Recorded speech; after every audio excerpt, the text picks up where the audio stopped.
Well,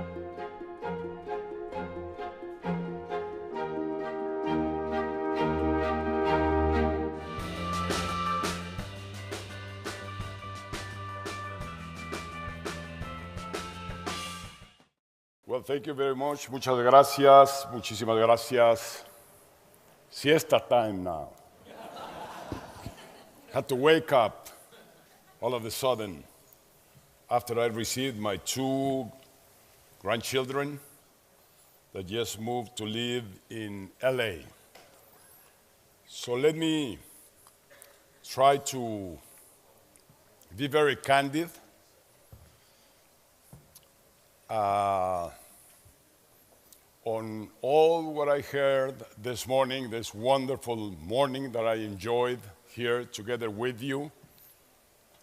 Very spontaneous about the ideas that came to my mind, and with that, maybe just provoke anew what is behind of all what we heard this morning and that you heard yesterday.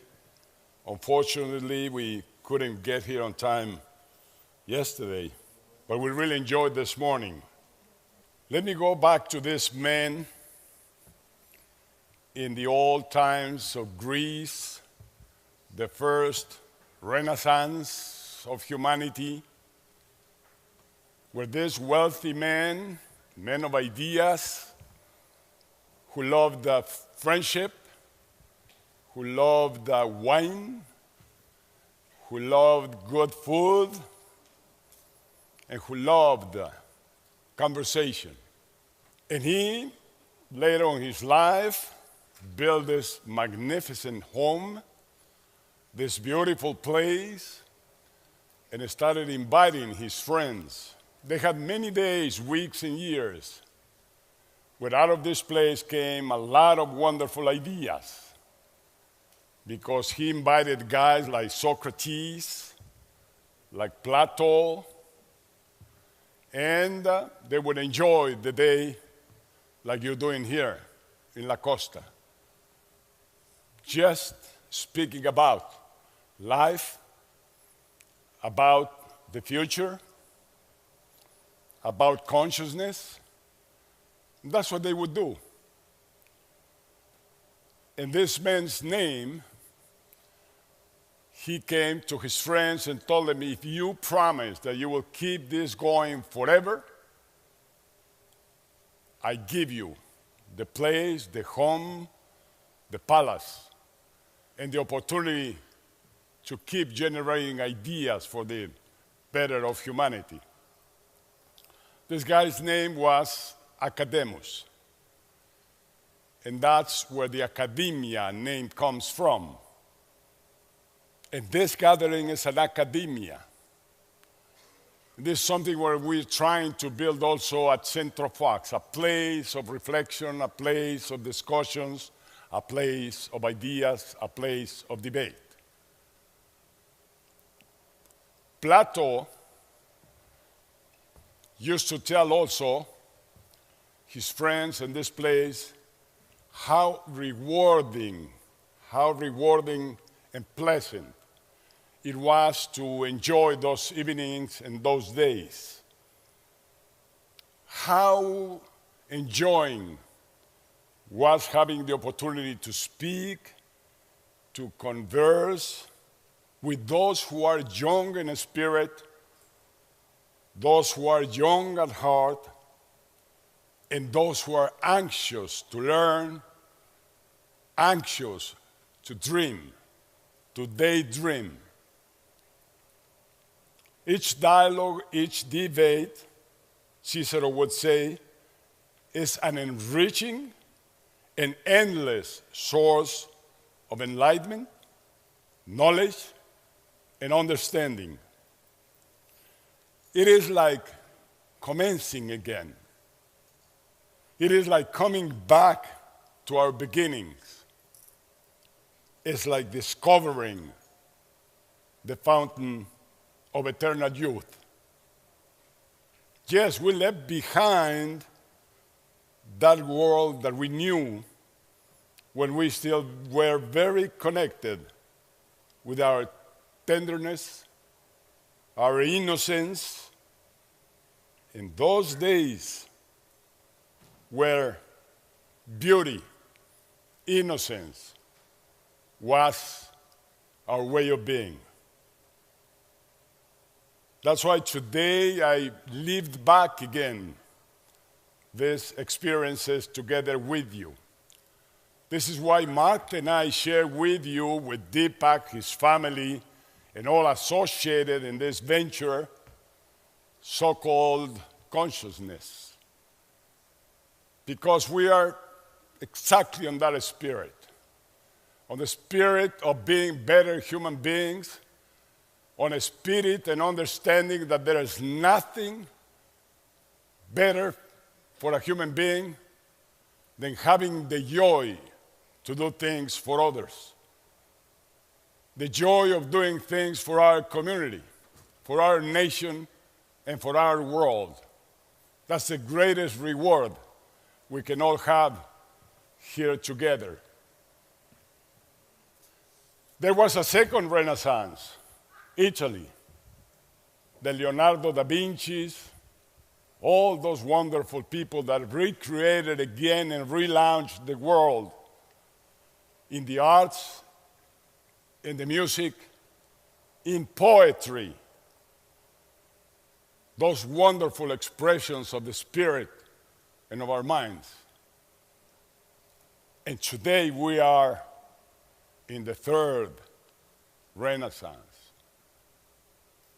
This is an illimited Renaissance because none of those who preceded us, like Socrates or Plato or Da Vinci and all the rest, did have what we have: total access to total knowledge.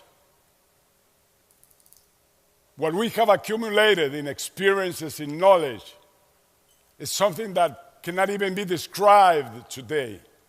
Immediate access to what's going on anywhere else in the world, to all the ideas, to all the experiments, to all the discoveries, to all the science, to all the technology, to all the books, to all the poetry, to all the music. This is an incredible world of Renaissance. That's why it's illimited what is coming. And we heard that this morning, disease is going to be abolished. I think 90 years average of age is limited. It's going to be much more than that. And what we saw from this friend, the button here. I heard here in LA that now it's not even a button. It's going to be printed. And it's going to be printed in each can of Coca-Cola, in each bottle of Coca-Cola, that is going to be speaking to us through our mobile. So we'll come to the shelf, put our mobile, and we will be listening to that bottle of Coca-Cola telling us her story, telling us what's the price and what is convenient or inconvenient to us. And that will immediately detonate production, inventories, distribution, and mobilizing products. And yes, we have complaints about Monsanto, I don't doubt it. But I visited Pioneer. That was one of my greatest impressions I have had in life. 100 hectares all covered, totally climate controlled, totally disease controlled, totally automatic. Not one people inside of those 100 hectares. Millions of plants of corns there, individually named, individually identified, moved by conveyors, moved by robots. Every day they're weighted, every day they're analyzed, every day they figure out how much they grew. And all those plants from all over the world. They're trying to develop the seed of the future for a specific place in Africa, for a specific place in Latin America, which will grow faster, which need less water. So yes, science sometimes takes us to paths that doesn't seem to have a way out. But human beings have a passion, have compassion, have love, have dedication, and have purpose. And purpose, that's the most wonderful word, full of content. No human activity starts without having a purpose. And the better that purpose is, the more we're going to grow. Each of us and the whole humankind. So yes, there is a future coming which is bright. But we ourselves, we human beings, can spoil it, can destroy it. Look at Middle East right now. It's these waves of democratization that came first to this wonderful nation of America. And then immediately to, not without suffering, to France. That was a violent revolution that finally came out with democracy to that nation. And those waves have repeated again and again to establish the fundamentals where society can develop and grow.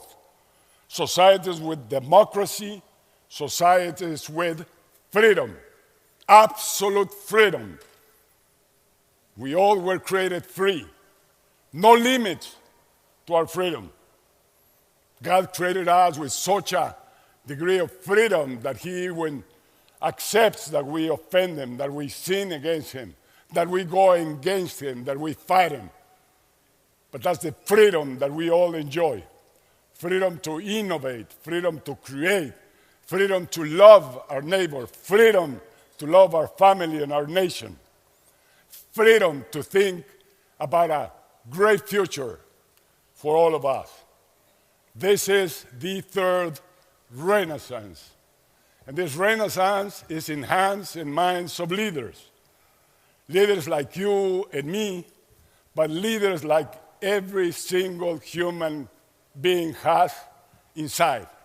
We're all born leaders. We're leaders all the time of our lives. The problem is that many of us don't go within. Don't ask the questions that Deepak repeats once and again. Who am I? What am I here sitting in that chair for? What is my purpose? What is my life plan? When we do that exercise, we discover that soul of leadership that Deepak tells us about. It's outside of us, it's within us. And the more we go within, the more we discover our soul and the great capacity that it has. And the cherry on the pie of leadership is making things happen. Because many times we spend too much here discussing, too much thinking, too much planning. And in the meantime, 40 people are being killed in Mexico every day because we haven't solved the problem of prohibitions. Prohibitions don't work. Drugs must be legalized.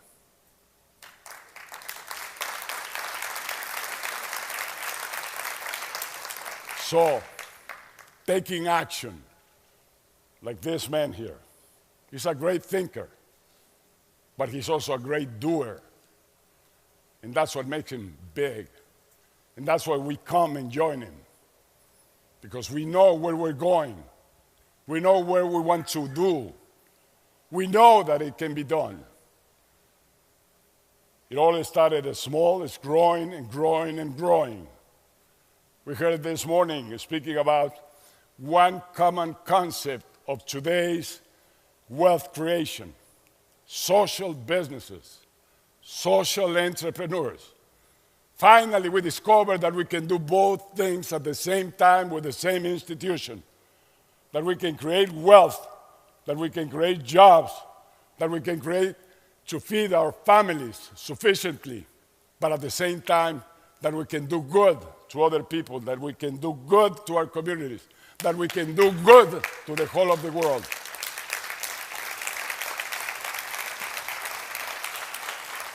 Marta, gracias. Gracias por tu compañía, Mrs. Blackberry. She learned from Deepak. Now she takes a picture. He gets the Blackberry. He gets the conversation, and he puts it on the net, on the cloud. God bless you.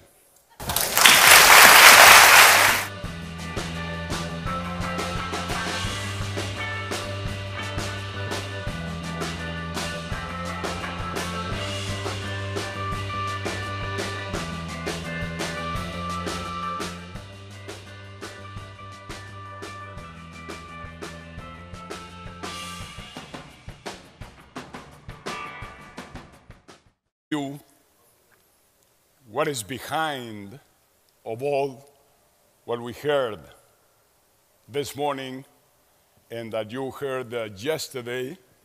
Unfortunately, we couldn't get here on time yesterday, but we really enjoyed this morning. Let me go back to this man in the old times of Greece, the first Renaissance of humanity, where this wealthy man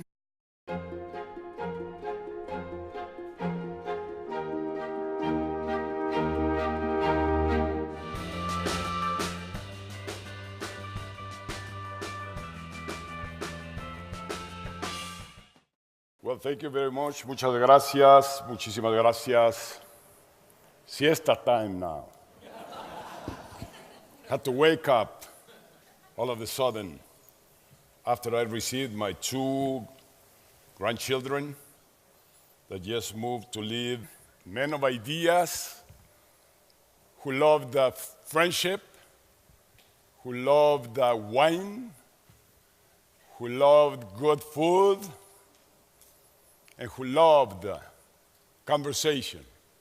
And he, later on in his life, built this magnificent home, this beautiful place, and started inviting his friends. They had many days, weeks, and years where out of this place came a lot of in LA. So let me try to be very candid.